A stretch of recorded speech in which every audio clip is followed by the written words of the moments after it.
നമുക്കെല്ലാവർക്കും സുപരിതമായൊരു വേദഭാഗം എഫേസ്യ ലേഖനം 6-ാമത്തെ അധ്യായം അതിൻ്റെ 10-ാമത്തെ വാക്യം. ഒടുവിൽ കർത്താവിലും അവൻ്റെ അമിതബലത്തിലും ശക്തിപ്പെടും. നോക്കണം, ഈ വാക്യം നമുക്ക് ഒത്തിരി സുപരിതമാണ്.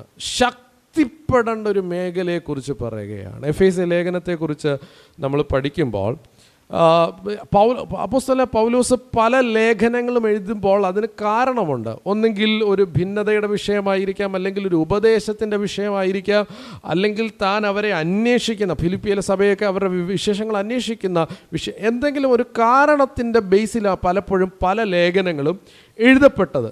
അതിൻ്റെ പുറകിലൊരു കാരണമുണ്ട്. എബ്രായ ലേഖനം എഴുതുമ്പോൾ എബ്രായ ക്രിസ്ത്യാനികൾ ചിതറിപ്പോയതിൻ്റെ ബേസിലാണ് ആ ലേഖനം എഴുതുന്നത്. അങ്ങനെ ഓരോ ലേഖനത്തിനും. എന്നാൽ എഫേസ്യ ലേഖനത്തെക്കുറിച്ച് പഠിക്കുമ്പോൾ അങ്ങനെ പ്രത്യേകിച്ച് ഒരു കാരണവും ഇല്ല. എഫെസോസ് സഭയ്ക്ക് വേണ്ടി ഈ ലേഖനം എഴുതുമ്പോൾ പ്രത്യേക ഒരു കാരണത്തെക്കുറിച്ച് എടുത്തു പറയുന്നില്ല. എന്നാൽ ഈ ലേഖനം എഴുതുമ്പോൾ പൗലോസ് ഊന്നൽ നൽകുന്നൊരു കാര്യമുണ്ട്. ക്രിസ്തു സഭയുടെ തലയാണ്.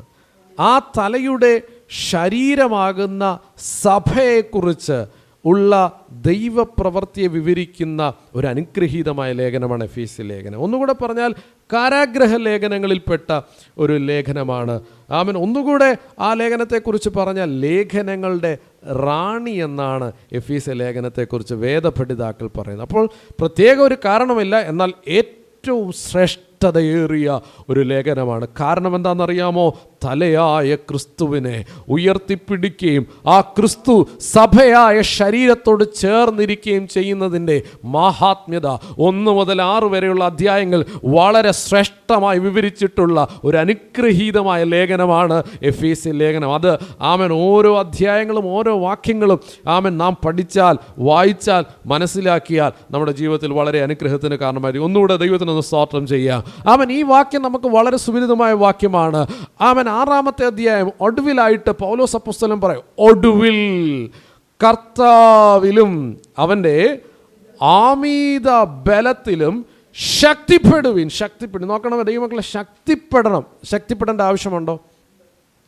എന്തുകൊണ്ടാണ്? ആ ഭാഗം തന്നെ പഠിക്കുമ്പോൾ 2-3 കാരണങ്ങൾ കാണാം. നോക്കാം, ഇന്ത്യ എന്ന മഹാരാജ്യം, ആമൻ, എനിക്ക് തോന്നുന്നു ജനസംഖ്യയിൽ ഇപ്പോൾ 1-ാം നമ്പറിൽ നിൽക്കും. 150 കോടി അടുത്ത ആമൻ ജനസംഖ്യ. ആമൻ വലിയ ശക്തമായ, ലോകത്തിൽ തന്നെ ആദ്യത്തെ 5-നകത്ത് അല്ലെങ്കിൽ 7-നകത്ത് വരുന്ന സൈനിക ശക്തിയുള്ള ഒരു രാജ്യം. പക്ഷേ നോക്കണം, പഹൽഗാമിലൊരു വലിയ അറ്റാക്ക് ഉണ്ടായി അല്ലേ? 10-28 നിരപരാധികളെ ആൾക്കാരെ കൊന്നുകളഞ്ഞു. എവിടോ എന്ത് സംഭവിച്ചിട്ടുണ്ട്? ശക്തി കുറഞ്ഞിട്ടുണ്ട്. ചില മേഖലകൾ കുറഞ്ഞിട്ടുള്ളതെന്ന് വാസ്തവമാണ്. സംരക്ഷണം എവിടോ നഷ്ടപ്പെട്ടിട്ടുണ്ട്. 200 കിലോമീറ്റർ അകത്തേക്കാണ് വന്നേക്കുന്നത് ബോർഡറിൽ നിന്ന്. എവിടെ നിന്ന്? കണ്ടോ, പല ഭീകരാക്രമണങ്ങളും മുമ്പുണ്ടായിട്ടുണ്ട്. അന്നെല്ലാം അതിന് റെസ്പോണ്ട് ചെയ്തിട്ടുണ്ട്. പക്ഷെ വീണ്ടും അതിനേക്കാളും അതിഭീകരമായ ഒന്നുണ്ടായി. നോക്കണം, ഇതുപോലെയാണ് ഞാൻ ആ ഉദാഹരണം പറഞ്ഞതിൻ്റെ അർത്ഥം. ഇതുപോലെയാണ് ആത്മീയ ജീവിതവും. നമ്മൾ നോക്കുമ്പോൾ കുഴപ്പമില്ല, ആരാധനയ്ക്ക് ആരാധനയുണ്ട്, പാട്ടിന് പാട്ടുണ്ട്, ആമൻ കയ്യടിയുണ്ട്, ആമൻ സ്തോത്രം, ശുശ്രൂഷകളുണ്ട്, വചനം കേൾക്കുന്നുണ്ട്, യൂട്യൂബുണ്ട്, പാട്ടുണ്ട്, ഇല്ലേ, മാസയോഗമുണ്ട്, എല്ലാം ഉണ്ട്. പക്ഷെ ഒരു കാര്യം ഞാൻ ആത്മാവിൽ പറയാം, ഈ അന്ത്യകാലഘട്ടത്തിൽ ദൈവ പൈതലിന് ശക്തി ആവശ്യമാണ്. അത് നമുക്ക് തോന്നണം. ഹല്ലേലൂയ. നമ്മുടെ ഉള്ളിൽ ആമൻ ആ ഉറപ്പ്, ആമൻ ആ ഒരു തോന്നലുണ്ടാകണം. അല്ലെങ്കിൽ അല്ല, ഓക്കെ ഞാൻ ഓക്കെയാണ്, ഇന്ത്യ എന്ന രാജ്യം പോലെ ചിന്തിക്കുക, ഞാൻ ഓക്കെയാണ്, എനിക്ക് നല്ല സൈനിക ശക്തിയുണ്ട്, ആവശ്യം പോലെ ആളുണ്ട്, ആമൻ പ്രൊട്ടക്ഷൻ ആളുണ്ട്, ബോർഡറുണ്ട്, സേഫാണ്, ഇങ്ങനെയൊക്കെ ചിന്തിച്ചാലും ഹല്ലേലൂയ അറ്റാക്ക് നടന്നു കഴിഞ്ഞിട്ട് പറഞ്ഞിട്ട് കാര്യമില്ല. ആമൻ സ്തോത്രം. പൗലോസ് അപ്പോസ്തലൻ ഓർപ്പിക്കുക, നിങ്ങൾ എന്ത് ചെയ്യണം? ഒടുവിൽ കർത്താവിലും അവൻ്റെ അമിത ബലത്തിൽ എന്ത് ചെയ്യണം? ശക്തിപ്പെടണം. ഇന്ന് പകൽ എന്നെ കേൾക്കുന്ന ദൈവജനത്തോട് പരിശുദ്ധാത്മാവിൽ പറയാ, ഇന്നലത്തെ ശക്തി ഇന്ന് പോരാ നമുക്ക്. ഇന്നത്തെ ശക്തി പോരാ, നാളെ നമുക്ക് ജീവിപ്പാൻ. അവൻ ആത്മീയ ജീവിതത്തിൽ ഓരോ ദൈവ പൈതലും അവൻ പഴയകാല പേരിൻ്റെ അവൻ ശക്തിയുടെ, കൃപയുടെ, അഭിഷേകത്തിൻ്റെ, അന്യഭാഷയുടെ പേരിൽ ആത്മീയ ജീവിതം മുൻപോട്ട് നയിക്കാമെന്ന് ധരിക്കേണ്ട. ഇന്ന് പകൽ ദൈവത്തോട് പറയണം, അവൻ എൻ്റെ ശക്തി ഒന്നുകൂടെ ഒന്ന് പുതുക്കണം. യെശയ്യാ പ്രവാചകൻ പറയും, യഹോവയെ കാത്തിരിക്കുന്നവർ ശക്തിയെ പുതുക്കും. നോക്കണമേ, ശക്തിയെ പുതുക്കാൻ നമ്മൾ തയ്യാറാകണം. ഇവിടെ പൗലോസ് അപ്പോസ്തലൻ ആ ലേഖനം എഴുതി അവസാനിപ്പിക്കുമ്പോൾ അവരോട് പറയും, എഫെസോസിലുള്ള ദൈവജനത്തോട് പറയും, എന്ത് ചെയ്യണം? നിങ്ങൾ കർത്താവിലും അവൻ്റെ അമിത ബലത്തിലും ശക്തിപ്പെടണം. എന്താ കാരണമെന്നറിയാമോ? നമുക്കറിയാവുന്ന സുപരിതമായ കാരണങ്ങളാണ്. ആമേൻ. 11-ാമത്തെ വാക്യം എഴുതിയിരിക്കുകയാണ്. കണ്ടോ, പിശാചിന്റെ തന്ത്രങ്ങളോട്. അപ്പോൾ നമ്മൾ ശക്തിപ്പെടേണ്ട ഒരു കാര്യം എന്താണെന്നറിയാം. കാരണം പിശാചുണ്ട്. ആരുണ്ട്? പിശാചുണ്ട്. പക്ഷെ പേടിക്കണ്ട. പിശാച് ഉണ്ടെന്ന് മാത്രമല്ല, അവൻ എന്തുണ്ട്? തന്ത്രങ്ങളുണ്ട്. തന്ത്രങ്ങൾ. ദൈവമക്കളെ, അതാണ് ആമേൻ. ഇന്നത്തെ കാലഘട്ടത്തിൽ പിശാച് പല തന്ത്രങ്ങളാണ് ഇടുന്നത്. ഓരോ മനുഷ്യനെ ദൈവസന്നിധിയിലും ദൈവത്തിൽ നിന്ന് അകറ്റാൻ ആമേൻ നമുക്കറിയാമല്ലോ. ആമേൻ, സ്തോത്രം. തന്ത്രങ്ങളും കുതന്ത്രങ്ങളും ഇടുന്നൊരു കാലഘട്ടമാണ്. അതിൻ്റെ നടുവിൽ ദൈവത്തിൻ്റെ പരിശുദ്ധാത്മ നമ്മോട് പറയും, എന്ത് ചെയ്യണം? പിശാചിൻ്റെ തന്ത്രങ്ങളോട് എതിർത്ത് നിൽക്കാൻ ആമേൻ എന്ത് ചെയ്യണം? ആമേൻ ശക്തി പ്രാപിക്കണം. അടുത്ത് നോക്കിയാണ് 12-ാമത്തെ വാക്യം നോക്കിയാട്ടെ. ദൈവത്തിന്റെ സർവ്വായുധവർഗം ധരിച്ചുകൊള്ളുവിൻ, നമുക്ക് പോരാട്ടമുള്ളത്. 2, നമുക്ക് എന്തുണ്ട്? നമുക്ക് പോരാട്ടം. ഹലോ, എന്തുണ്ട്? നമുക്ക് ആരോടാ പോരാട്ടം? അല്ലേ? നമുക്ക് നമ്മളോട് തന്നെ ആണോ? ആമേൻ, സ്തോത്രം. ഇവിടെ നോക്കണമേ, ഇവിടെ പറയുന്നുണ്ട് നമ്മളോടല്ല, നമുക്ക് പോരാട്ടമുള്ളത് ജഡരക്തങ്ങളോടല്ല. ഒന്ന് സ്തോത്രം ചെയ്യാമോ? നമുക്ക് എന്തുണ്ട്? ആമേൻ. നമ്മൾ എന്തുകൊണ്ടാണ് ശക്തിപ്പെടണമെന്ന് പറയുന്നത്? പലപ്പോഴും നമ്മുടെ ശക്തി എവിടെ ചോർന്നു പോകുന്നത് അറിയാം? ജഡരക്തങ്ങളോടാണ് നമ്മൾ പോരാടുന്നത്. വചനം പറയുന്നത് ജഡരക്തങ്ങളോടല്ല നമുക്ക് പോരാട്ടമുള്ളത്, വാഴ്ചകളോടും അധികാരങ്ങളോടും സ്വർലോകങ്ങളെ ദുഷ്ടാത്മ സേനയോടും അത്രേ. 2-ാമത്തെ കാരണം, 1, എന്തിന് ശക്തിപ്പെടണം? ഇവിടെ ഇരിക്കുന്ന നിങ്ങൾ ഇവിടെ നിൽക്കുന്ന ഞാനും ശക്തിപ്പെടണം എന്നൊരു മെസ്സേജ് കേൾക്കുമ്പോൾ എന്തുവാ പാസ്റ്റർ എപ്പോഴും ശക്തിപ്പെട്ടുകൊണ്ടിരിക്കുക? അല്ല, ഞാൻ ഒരു കാര്യം ആത്മാവിൽ പറയാം, ദൈവിക ദൂതായിട്ട് പറയാം. ഹല്ലേലൂയ. പിശാചിന്റെ തന്ത്രങ്ങൾ വർദ്ധിച്ചു വരുന്നൊരു കാലഘട്ടമാ. 2, നമുക്ക് പോരാട്ടമുണ്ട്. 3, നമ്മുടെ മുൻപിൽ ഒരു ദുർദിവസമുണ്ട്. നോക്കണമേ, 13-ാമത്തെ വാക്യത്തിൽ ഇങ്ങനെ പറയും, അതുകൊണ്ട് നിങ്ങൾ ദുർദിവസത്തിൽ എതിർത്ത് നിൽപ്പാൻ കഴിയേണ്ടത്. നോക്കണമേ, ഈ കാര്യങ്ങളൊക്കെ ഉണ്ട്. അപ്പോൾ പൗലോസ് അപ്പോസ്തലൻ എഫീസ്യ ലേഖനം അവസാനിപ്പിക്കുമ്പോൾ പറഞ്ഞൊരു കാര്യമുണ്ട്, നിങ്ങൾ എന്ത് ചെയ്യണം? ശക്തിപ്പെടണം. ഈ എഫീസ്യ ലേഖനം പഠിച്ചാൽ പൗലോസ് പറയുന്ന 7 വിധമായ ശക്തികളുണ്ട്. വേഗത്തിൽ അതിൻ്റെ പേരുകൾ പറഞ്ഞ് ഞാൻ എൻ്റെ വാക്കുകളെ അവസാനിപ്പിക്കാത്ത അവസാനപ്പെടും. 1-ാമത്തെ വാക്യം ഒന്ന് വായിച്ചാട്ടെ. 1, വ്യാപരിക്കുന്ന അവൻ്റെ. നോക്കണം, അത് മാത്രം പറഞ്ഞു പോവാം. നമുക്കറിയാവുന്ന വാക്യമാണ്. ആർക്ക് വേണ്ടിയിട്ടാണ്?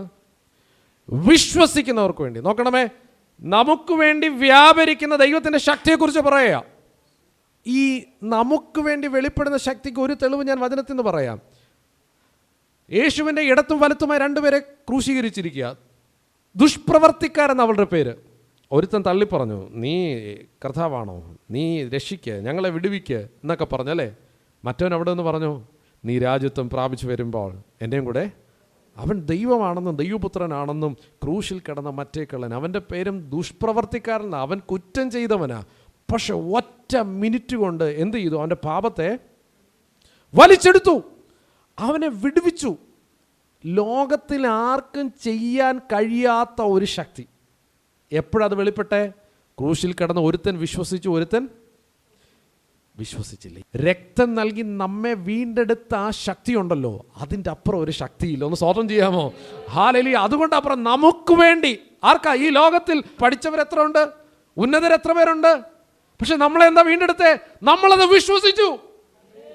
ഇവിടെ ഇരിക്കുന്ന ഞാനും നിങ്ങളും വിശ്വസിച്ചു, യേശുവിന്റെ രക്തം എന്റെ സകല പാപവും പോക്കി എന്നെ വീണ്ടെടുപ്പാൻ മതിയായ രക്തമാണെന്ന് ഹൃദയം കൊണ്ട് വിശ്വസിച്ച വാ കൊണ്ടേറ്റ് പറഞ്ഞപ്പോൾ എനിക്കും നിങ്ങൾക്കും വിടുതൽ ലഭിച്ചു, വീണ്ടെടുപ്പ് ലഭിച്ചു. അതാണ് നമുക്ക് വേണ്ടി വ്യാപരിക്കുന്ന ശക്തി, വെളിപ്പെടുന്ന ശക്തി. പൗലോസ് അത് പറയുകയാ, വിശ്വസിക്കുന്നവർക്ക് വേണ്ടി വ്യാപരിക്കുന്ന ശക്തി. 2-ാമത്തെ അധ്യായം 2-ാമത്തെ വാക്യം വായിച്ചു. നിങ്ങൾ മുമ്പേ ഈ ലോകത്തിൻ്റെ കാലഗതിയെയും ആകാശത്തിലെ അധികാരത്തിനും അനുസരണക്കേടിൻ്റെ മക്കളിൽ ഇപ്പോൾ വ്യാപരിക്കുന്ന ആത്മാവിനും അധിപതിയായവനെയും അനുസരിച്ച് നടന്നു. നോക്കണമേ, അവിടെ പറയുന്ന സാധാന്യ ശക്തിയാണ്.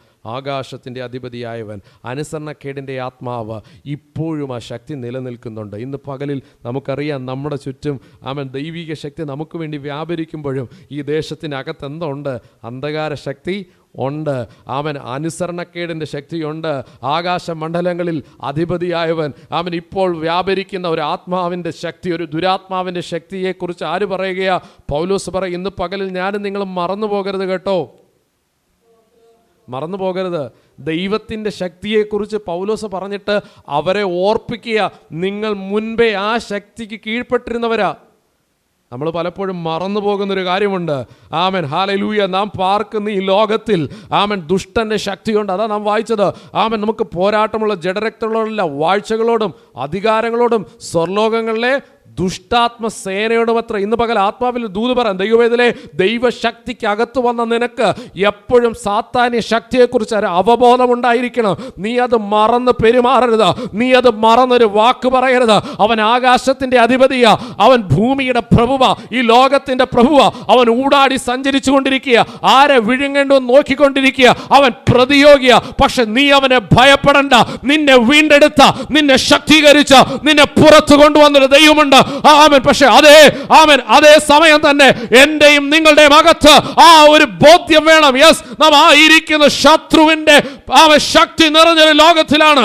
ഓരോ വാക്കും ഓരോ പ്രവൃത്തിയും നമ്മുടെ ശരീരത്തിലെ ഓരോ അവയവങ്ങളെയും വിശുദ്ധി എവിടെ നഷ്ടപ്പെടുന്നോ അതുവഴി ഭൂതം കയറും. ദൈവത്തെ ആരാധിക്കുന്ന ദൈവപൈതലേ, ദൈവത്തെ സേവിക്കുന്ന ദൈവപൈതലേ, നിന്റെ ജീവിതത്തെ വിശുദ്ധിയോടെ കാത്തോണം. അത് കണ്ണുകൊണ്ടാകട്ടെ, കാതുകൊണ്ടാകട്ടെ, നാവ് കൊണ്ടാകട്ടെ, ചിന്ത കൊണ്ടാകട്ടെ, ഈ പഞ്ചേന്ദ്രിയങ്ങൾ കൊണ്ട് ശരീരം, വചനം പറയുന്നു, ശരീരം കൊണ്ട് ദൈവത്തെ മഹത്വപ്പെടുത്തുവിൻ. ഇല്ലെങ്കിൽ ആമേൻ, ഹല്ലേലൂയ, നേരിടേണ്ടുന്ന സാഹചര്യത്തെക്കുറിച്ച് പൗലോസ് അവരോട് പറയും, ഈ ലോകത്തിൻ്റെ ഒരു അധിപതി ഉണ്ട് കേട്ടോ. ഈ ലോകത്തിൻ്റെ അധിപതിയായവൻ അവൻ തകർത്തു കളയും. രണ്ടാമത്തെ ശക്തിയെക്കുറിച്ച് പൗലോസ് പറയുക, സാത്താന്യ ശക്തി. വേഗത്തിൽ ഞാൻ പറയാം. അടുത്ത 3:7 വാക്യം.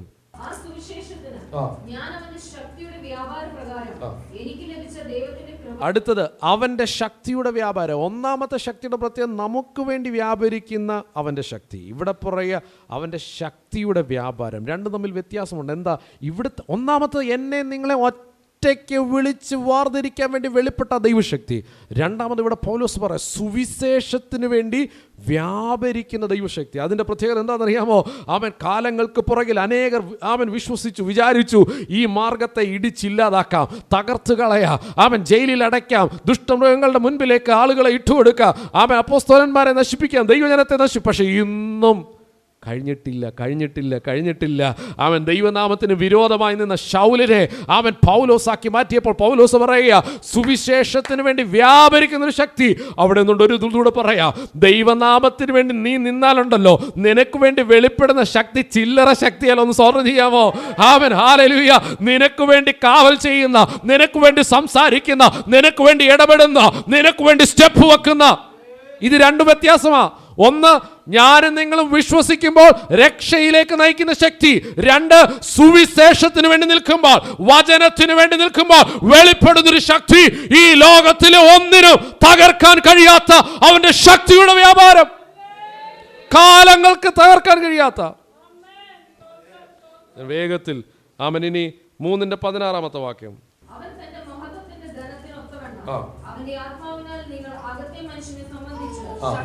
നോക്കണേ, അടുത്തത് അകത്തെ മനുഷ്യനെ ശക്തിപ്പെടുത്തുന്ന ആത്മാവ്.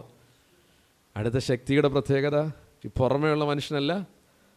നോക്കണേ, കേരളം എത്ര സാക്ഷര കേരളമാണെന്ന് പറഞ്ഞാലും വാർത്ത കേൾക്കാൻ പറ്റത്തില്ല. കാരണം മനുഷ്യൻ തകർന്ന് തരിപ്പണമാകുക, ആത്മഹത്യ പെരുകിക്കൊണ്ടിരിക്കുക, അങ്ങോട്ടും ഇങ്ങോട്ടും കുത്തിക്കൊല്ലുക.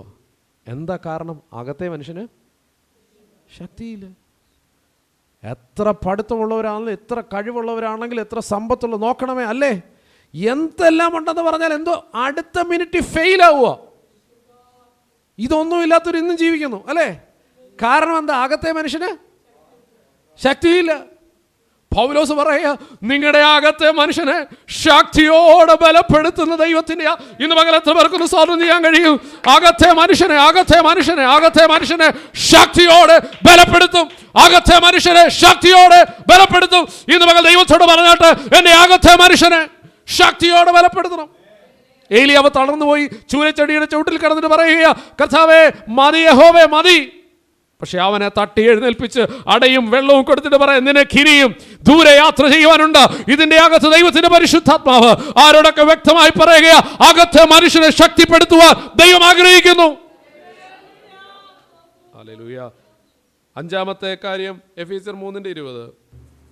എന്നാൽ നാം ചോദിക്കുന്നതിലും നിലയ്ക്കുന്നതിലും അത്യന്തം പരമായി ചെയ്യുവാൻ നമ്മിൽ വ്യാപരിക്കുന്ന ശക്തി. കണ്ടോ അടുത്ത ശക്തിയുടെ പ്രത്യേകത? ഭാവിക്ക് വേണ്ടി ചോദിക്കുന്നതിനും ഇങ്ങനൊരു ശക്തിയുണ്ട്. എത്ര പേർ വിശ്വസിക്കുന്നു? ഞാനത് വിശ്വസിക്കുന്നുണ്ട് കേട്ടോ. കണ്ടോ പൗലോസ് പറയുക, അത്യന്തം പരമായി നീ ചോദിച്ചതോ നീ നനച്ചതോ നീ ആഗ്രഹിച്ചതോ അല്ല, അതിൻ്റെ അപ്പുറം വെളിപ്പെടുത്തുന്ന ഒരു എഫീസ്യ ലേഖനം 5:18.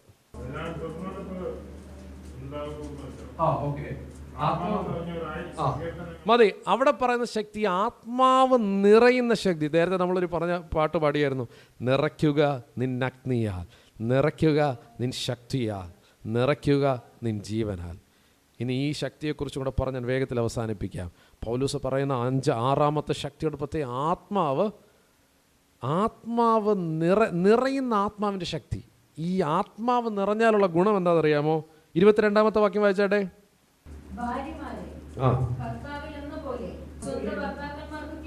ഭാര്യമാരെ കർത്താവിന് എന്ന പോലെ സ്വന്തം ഭർത്താക്കന്മാർക്ക് ഇന്ന് കീഴടങ്ങുമല്ല, കീഴടക്കുക അല്ലേ? കീഴടങ്ങോ? ഇല്ല. അതാ വചനം പറയുന്ന, ആത്മാവിൻ്റെ ശക്തി വെളിപ്പെട്ടാൽ കർത്താവിനെന്ന പോലെ, ആത്മാവിൻ്റെ ശക്തി വെളിപ്പെട്ടാൽ തന്നെ കീഴടങ്ങും. ഒന്ന് സ്വോത്രം ചെയ്യാമോ? നിങ്ങൾ സന്തോഷത്തോടെ സ്വോത്രം ചെയ്തോ? നിങ്ങളുള്ളത് വരുന്നുണ്ട്. അടുത്തത് 28-ാമത്തെ വാക്യം.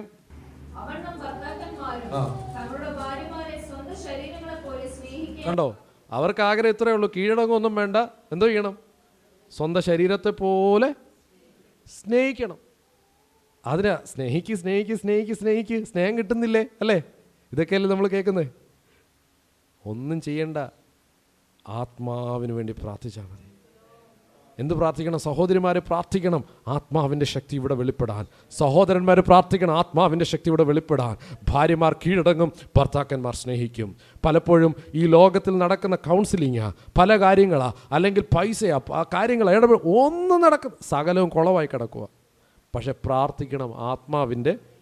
അവിടെ കൊണ്ട് തീർന്നില്ല കേട്ടോ. 6-ാമത്തെ അധ്യായം 1-ാമത്തെ വാക്യം. മക്കളെ, മക്കൾക്കുള്ളതുകൊണ്ട് മക്കളെ നിങ്ങളുടെ അമ്മയപ്പന്മാരെ മക്കൾ അനുസരിക്കണമെങ്കിൽ ആത്മാവ് വേണം. അനുസരിപ്പിക്കാൻ ഒരു കാരണവശാലും ഇന്നത്തെ കാലത്ത് ഒട്ടുമേ പണ്ട് വടിയെടുത്ത് ഇപ്പോൾ വടിക്കുന്ന ഒരു വിലയില്ല. ഞാൻ ഡീറ്റെയിൽ പറയാൻ സമയമില്ല, അതുകൊണ്ട് അവസാനിപ്പിക്കുക. 6-ാമത്തെ വാക്യം. പിതാക്കന്മാരെ, അവിടെ മാതാക്കന്മാരുടെ പേരില്ലെന്നേ ഉള്ളൂ, പക്ഷേ ഒരുമിച്ചാട്ടോ.